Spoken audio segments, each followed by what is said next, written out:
महाराज जी, जो हमारा भाग्य लिख दिया गया है, क्या हम इसे अपने कर्म और नाम जप के प्रभाव से बदल सकते हैं?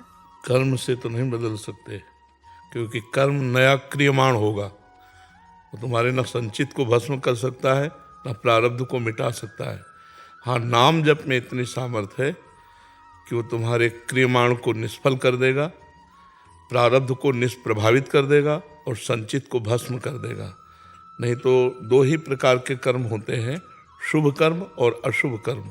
शुभ कर्म का फल सुख मिलता है, अशुभ कर्म का फल दुख मिलता है, लेकिन दोनों बंधन कारक है।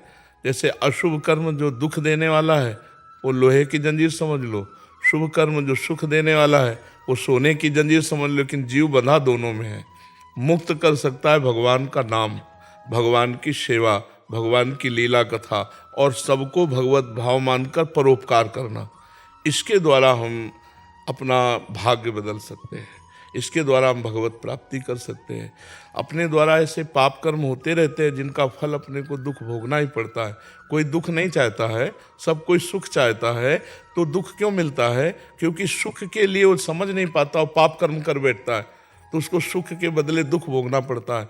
तो हम अब ऐसा कर्म करें, ऐसा साधन करें जिससे हम कर्म प्रपंच से ऊपर उठ जाएं, उसे कर्म योग कहते हैं। केवल कर्म नहीं, कर्म योग, जो भगवान को संग रखकर भगवान के निमित्त से भगवान की दी हुई वस्तुओं द्वारा भगवान का आराधन होता है, उसे कर्म योग कहते हैं।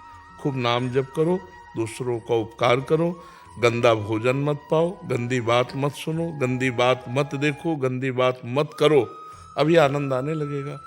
नहीं तो मन बड़ा चंचल है, ये विषयों की तरफ ही भागता रहता है। गंदी बात इसको बहुत प्रिय है, क्योंकि बहुत जन्मों से गंदी बात हम इसे देते रहे। अब इसे अच्छी बात सुनाए तो अच्छा नहीं लगता, अब उसको बार बार सुनाए तो अच्छा लगने लगेगा। जैसे करत करत अभ्यास के जड़मत होत सुजान, रस्सी आवत जात ही सिल पर होत निशान। तो ऐसे मन को बार बार राधा राधा राधा राधा, तो उसका अभ्यास बन जाएगा, उसकी आदत बन जाएगी। नाम जप में है, नाम संकीर्तनम यस्य सर्व पाप प्रणाशनम। सर्व माने संचित भी, क्रियमाण भी और प्रारब्ध भी। नाम संकीर्तनम यस्य सर्व पाप प्रणाशनम। भगवान की शरणागति, अहम तो आम सर्व पापेभ्यो मोक्षयिष्यामि मा शुचा। मैं तुम्हें समस्त पापों से मुक्त कर दूंगा, चाहे इधर का हो, चाहे जमा हो, चाहे प्रारब्ध हो। खूब नाम जप करो। करते हो नाम जप? हाँ जी, करते हैं। हाँ, नाम जप करो, नाम जप से ही आनंद आएगा। भी नहीं देखने लगे आपका पहली बार यहाँ। हाँ नहीं, ठीक, स्वागत है आपका, और खूब नाम जप करो।